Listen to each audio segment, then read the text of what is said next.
अच्छा, अस्सलाम वालेकुम, क्या हाल है आप सबके।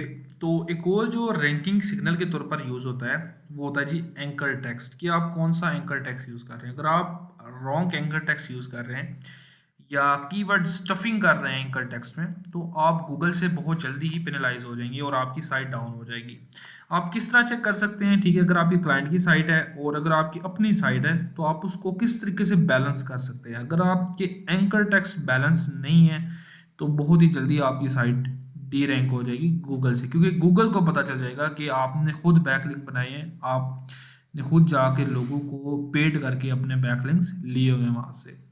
ठीक है, तो जो लोग नए हैं, जिन लोग को ये नहीं पता बैकलिंक्स क्या होते हैं या बैकलिंक्स पेड किस तरह लिए जाते हैं, तो मैं आपको बता दूं कि बैकलिंक सिंपल सिंपल अंदाज में जब भी आपकी साइट को कोई लिंक देता है तो उसको एक बैकलिंक बोलते हैं। और पेड भी और लिंक्स होते हैं, उनको सिंपल अंदाज में मैं बताऊं तो आप किसी भी साइट को जाके रिक्वेस्ट करते हैं और उसको कुछ पे करते हैं गेस्ट पोस्ट या नीश एडिट के तौर पर, कि आप वहाँ पे लिंक प्लेस कर दें और आप उनको कुछ अमाउंट पे कर देते हैं। तो इस तरीके से आप वहाँ से लिंक ले सकते हैं और link as a ranking signal use होता है और आपकी अथॉरिटी बनाने में बहुत ज़्यादा अहम किरदार अदा करता है। ठीक है, तो इसलिए मैं बता रहा हूँ लिंक क्या है। तो उसके बाद जो एंकर टेक्स्ट है, एंकर टेक्स्ट क्या होता है। एंकर टेक्स्ट मिसाल के तौर पर मैं अभी आपको बताता हूँ। आपने क्यूरी सर्च की, व्हाट इज़ वेबसाइट अथॉरिटी, हम लोगों ने ये चेक कर लिया। अब यहाँ से आपने सिंपल इसके ऊपर href के ऊपर आना है।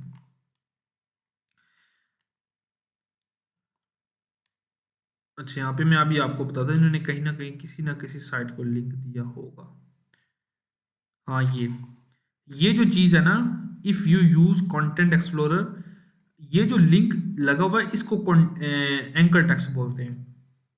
जिसके ऊपर लिंक लगा होता है, जिस टेक्स्ट के ऊपर, उसको एंकर टेक्स्ट बोला जाता है। और अगर आप अपना प्रॉपर एंकर टेक्स्ट ऑप्टिमाइज नहीं करेंगे जो बैक लिंक आप ले रहे हैं, ठीक है, तो आप बहुत ज़्यादा मुश्किल में आ सकते हैं। ठीक है, अच्छा, उसके बाद मैं आपको बताता हूँ एंकर टेक्स्ट आप कहाँ से निकाल सकते हैं। ठीक है, तो एंकर टेक्स्ट आपने सिंपल आना है।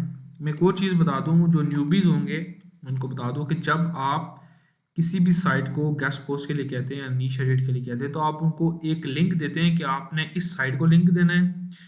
दूसरी चीज़ जो आप उनको देते हैं वो आप देते हैं एंकर टेक्स्ट के, इस एंकर टेक्स्ट के थ्रू आपने लिंक जो है, इस एंकर टेक्स्ट के ऊपर आपने लिंक लगा देना है। अच्छा, सिंपल आपने आ जाना है। अब ये देखें यहाँ पे, अब इसको व्यू हम फुल रिपोर्ट के ऊपर चेक करते हैं। एंकर टेक्स्ट यहाँ से आप निकाल सकते हैं। मैं इसको रीलोड एक बार कर लेता हूँ यहाँ से।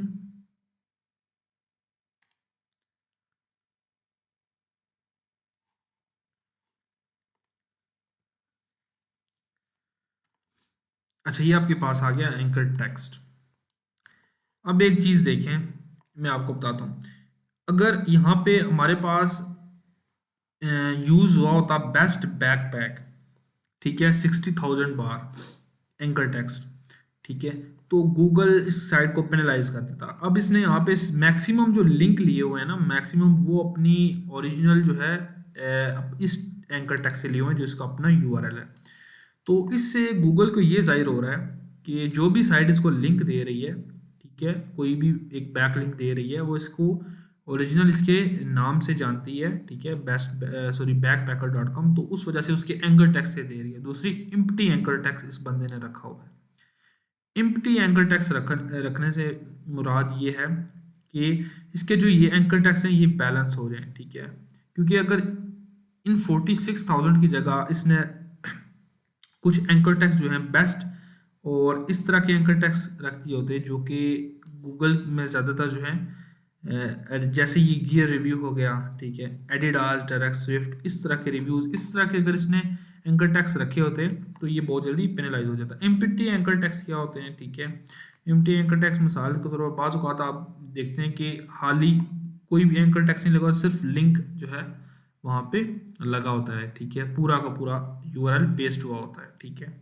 तो उसके बाद इसने रखा हुआ है बैकपैकर मैगजीन, बैकपैकर से रखा है अपना brand name, branded anchor tax रखे हुए हैं, ठीक है। एक ये चीज़ है। अब मैं एक और चीज़ आपको एसईओ टिप बताता हूँ, ठीक है।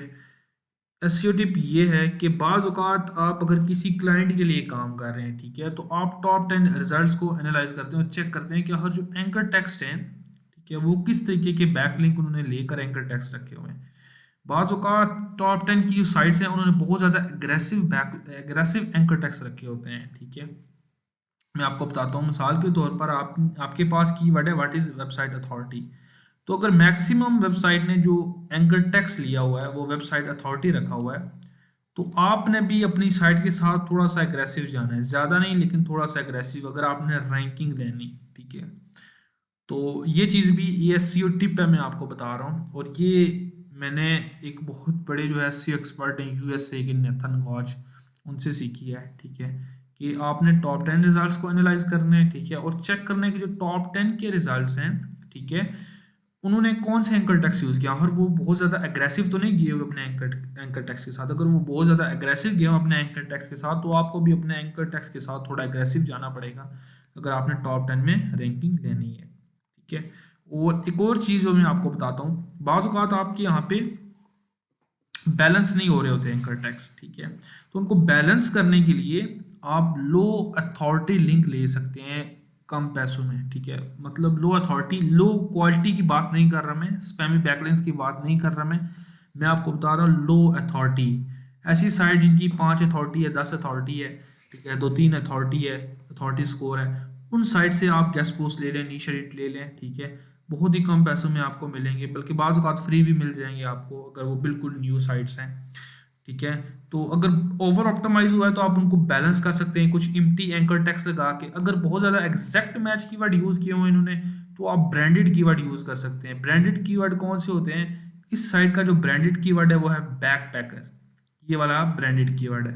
अगर अब इस साइट ने ज़्यादातर ब्रांडेड यूज़ किए हुए हैं, तो अगर आप इसको बैलेंस करना चाहते हैं तो आप यूज़ कर सकते हैं what is backpack, how to use backpack, how to repair, इस तरह के एंकर टेक्स्ट आप थोड़े यूज़ करके इसको मिक्स एंड मैच कर सकते हैं, ठीक है। क्योंकि इन्होंने बहुत ज़्यादा ब्रांडेड यूज़ किए हुए हैं, तो आप यहाँ से थोड़े से दूसरे keyword, partial match, exact match, दूसरे कीवर्ड जो आप यूज़ कर रहे हैं वो यूज़ करके इसको बैलेंस कर सकते हैं। तो ये थी जी आज की हमारी वीडियो अच्छी लगी तो चैनल को सब्सक्राइब कर दें, वीडियो को लाइक कर दें।